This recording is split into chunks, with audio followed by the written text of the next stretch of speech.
In 2016, our Holy Father invited us to overcome various forms of indifference. He identified different kinds of indifference, starting with that indifference towards God, which then leads to indifference toward neighbor and to the environment. And Pope Francis said that the antidote to indifference is building a culture of solidarity, mercy, and compassion. And we recall that 26 was also the extraordinary Jubilee of mercy. And building that culture of solidarity, mercy, and compassion requires a conversion of hearts, the Pope said. The grace of God has to turn our hearts of stone into hearts of flesh, open to others in authentic solidarity. And peace, the Holy Father wrote, is the fruit of that type of culture. In 2017, that would have been the 50th World Day of Peace. The Pope focused on making active nonviolence our way of life. He said when victims of violence are able to resist the temptation to retaliate, they become the most credible promoters of nonviolent peacemaking. Pope Francis also talked about the case of piecemeal violence in the world and the great suffering that this causes. Here we see a close-up of Our Lady holding baby Jesus. Looks like she's ready to put him in the manger.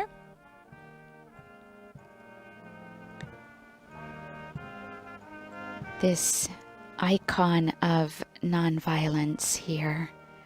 Now we see our Holy Father, who's now entering the square. And the Pope said that Jesus himself offers us a manual for nonviolence. The Sermon on the Mount, the 8 Beatitudes, he said, provide a portrait of the person we could describe as blessed, good, and authentic. Blessed are the meek, Jesus tells us, the merciful and the peacemakers. In 2018, his message talked about those who are willing to risk their lives on a journey that is long and perilous, that is migrants, refugees, to find somewhere to live in peace. And he suggests a strategy combining 4 actions that we can offer to asylum seekers, refugees, migrants, and victims of human trafficking in order to give them an opportunity to find the peace that they seek.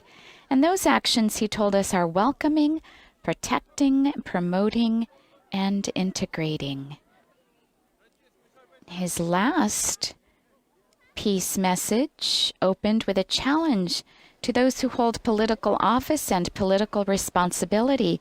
He said, if those are exercised with basic respect for the life, freedom, and dignity of persons, political life can indeed become an outstanding form of charity.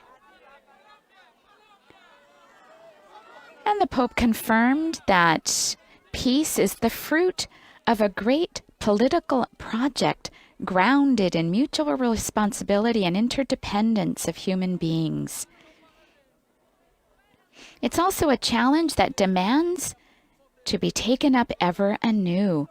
And this also, we remember, he said, talked about conversion of heart. He said this also entails a conversion of heart and soul. That conversion is both interior, it's personal, but it's also communal, Pope Francis said. And it has 3 aspects: peace with oneself, peace with others, peace with creation. And finally, for the message of peace for tomorrow, the World Day of Peace for 2020, we hear our Holy Father once again talking about hope. Peace is a great and precious value, the object of our hope and the aspiration of all humanity, the Pope wrote.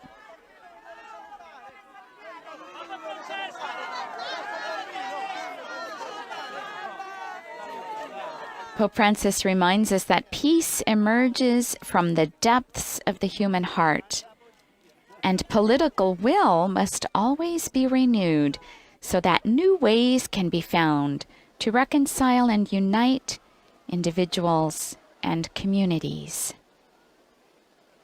That journey of reconciliation, he says, calls for patience and trust.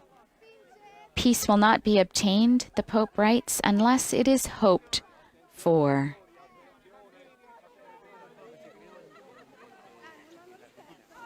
Our Holy Father continues to greet people here in St. Peter's Square.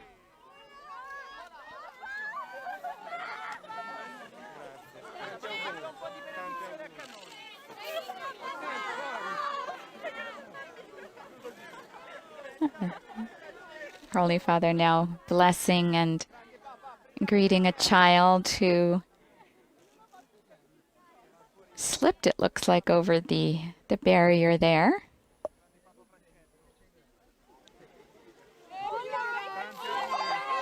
Other words of our Holy Father's message for peace for tomorrow.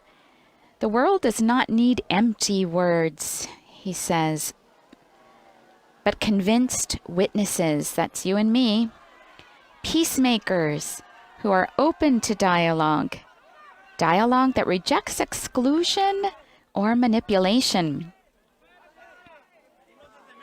Peace is a process, and it's a process that requires enduring commitment. He says it is a patient effort to seek truth and justice, to honor the memory of victims, and to open the way step by step to a shared hope stronger than the desire for vengeance. So we join our Holy Father in his desire for peace as he moves closer and closer to the Christmas creche, the Nativity scene, bearing the Prince of Peace here in St. Peter's Square.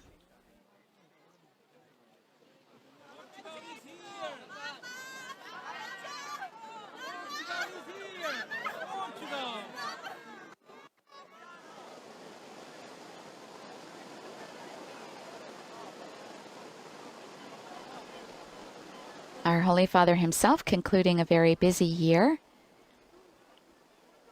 If I'm not mistaken, he went on 7 apostolic journeys this year, visiting around 11 countries on 4 continents. He also participated in the Synod on the Amazon region.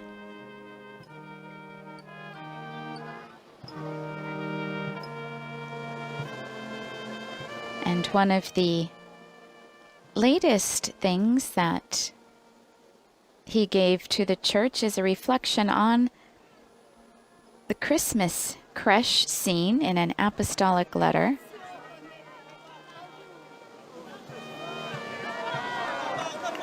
I encourage you to read that letter. It's beautiful. It also talks about the origins of the nativity scene, which go back to St. Francis. He calls the nativity scene like a living gospel, rising up from the pages of sacred scripture. But it also invites us to set out on a spiritual journey, he wrote. When Francis, St. Francis, Pope Francis' namesake, saw the town of Greccio in Italy about 1223, he looked at how the caves in the area, they reminded him of the countryside in Bethlehem, and he asked a local man, to help him realize a desire that he had to bring to life the memory of the babe born in Bethlehem, because he wanted to see and kind of touch what happened that day. And so this local man got together individuals And on December 25th that year, Franciscan friars got together in Grecio from various parts, together with the people from the farms in the area. And when Francis arrived, he found a manger and hay and an ox and a donkey, and the people there present in the Christmas scene. It was a live nativity scene, and a priest celebrated the Eucharist over that manger.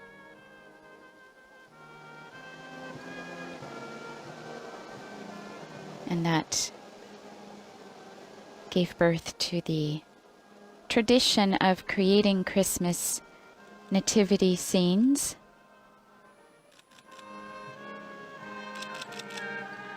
And our Holy Father talks about how we set up those Christmas scenes and the backgrounds and the landscapes and what all of that means.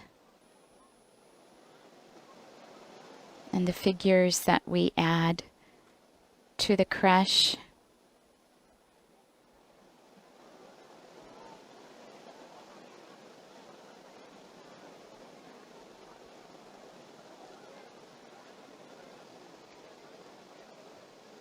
Although there may be different images in all of the nativity scenes, the images that are always there, Mary and Joseph. The figure of Mary, the Pope writes, makes us reflect on the great mystery that surrounded this young woman when God knocked on the door of her immaculate heart. Beautiful. At Mary's side, protecting the child and his mother, stands Saint Joseph, usually depicted with a staff in his hand or holding a lamp, as we see here.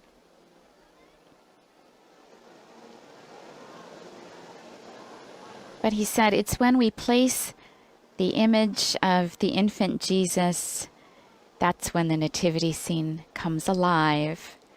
God appears as a child for us to take in our arms. Beneath his weakness and frailty, he conceals his power that creates and transforms everything. It seems impossible, Pope Francis writes, yet it is true. In Jesus, God was a child.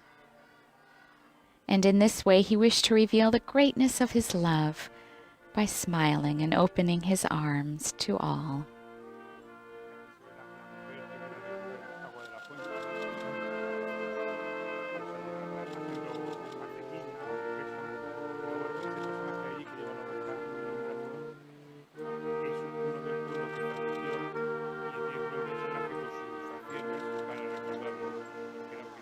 And then with the Feast of the Epiphany, we place the statues of the three kings. And our Holy Father reflects that the Magi teach us that people can come to Christ by a very long route. Men of wealth, sages from afar, athirst for the infinite, they set out on the long and perilous journey that would lead them to Bethlehem. They're not scandalized by the poor surroundings, the Pope writes, but immediately fall to their knees to worship him.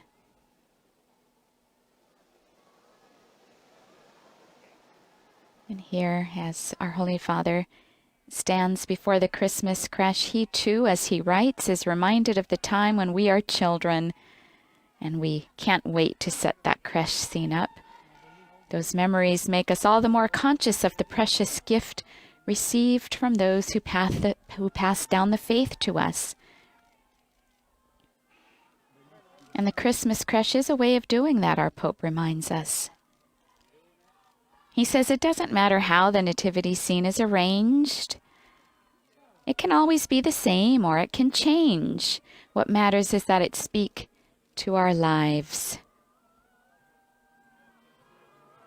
Wherever it is and whatever form it takes, the Christmas creche speaks to us of the love of God who became a child in order to make us know how close he is to every man, woman, and child, regardless of their condition. Our Holy Father now shaking hands with some of those who are here as he gradually moves away from the creche.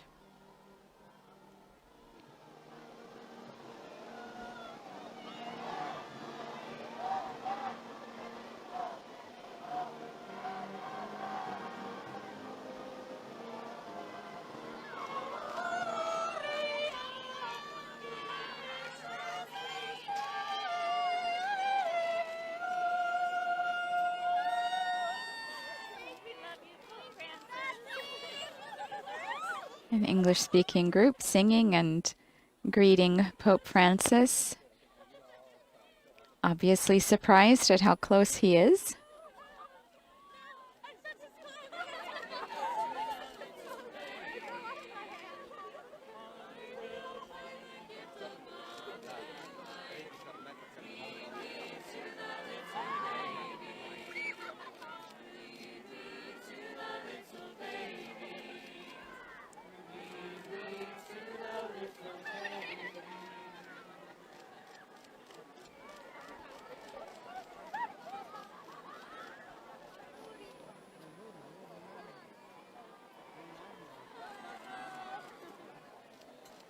Holy Father still greeting people here in St. Peter's Square.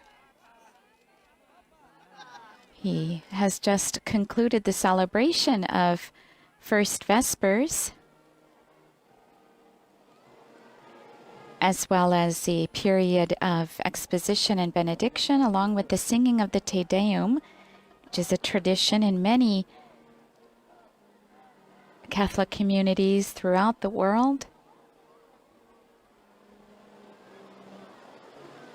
A treat for these people who have lined the barriers here in St. Peter's Square, as our Holy Father taking his time greeting them after having paid a visit to the Christmas nativity scene set up in St. Peter's Square.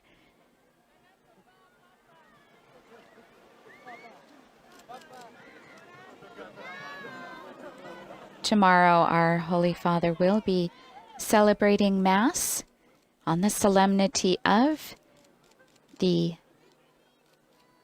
Mary, the Mother of God, opening the new year. Of course, also celebrating the World Day of Peace.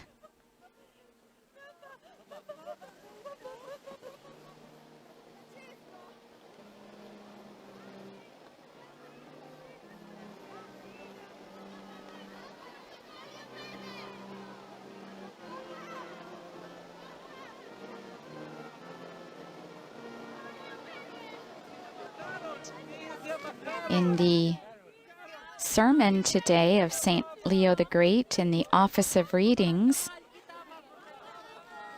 we're presented with a beautiful reflection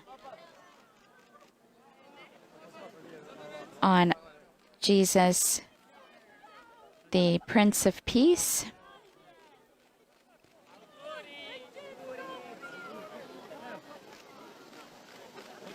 And we too, Pope Leo the Great said, every believer regenerated in Christ, no matter in what part of the whole world he or she may be, when we break with the ancient way of life that derives from original sin, and by rebirth are transformed into a new person, we become members of the family of God.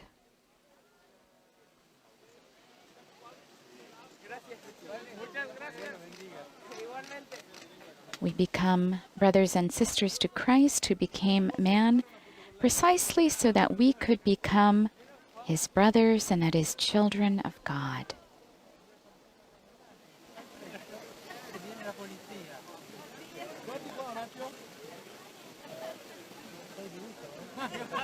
This is such a great gift that we've received.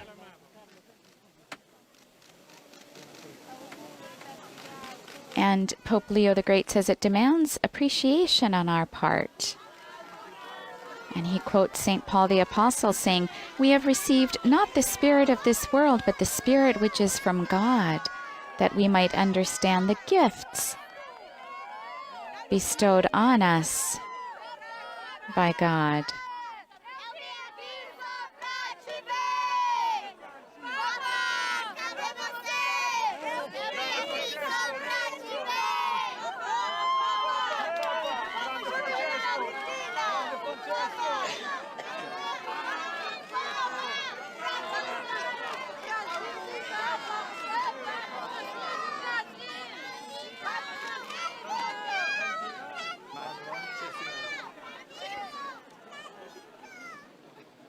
And in keeping with the celebration of the World Day of Peace tomorrow, Pope St. Leo the Great tells us that we can find a treasure in the Lord's goodness, more in keeping with the glory of the feast than that of peace, which was first announced by the angelic choir. For that peace, he wrote, from which the sons of God spring, sustains love and mothers unity. It refreshes the blessed and shelters eternity. Its characteristic function and special blessing is to join to God those whom it separates from this world.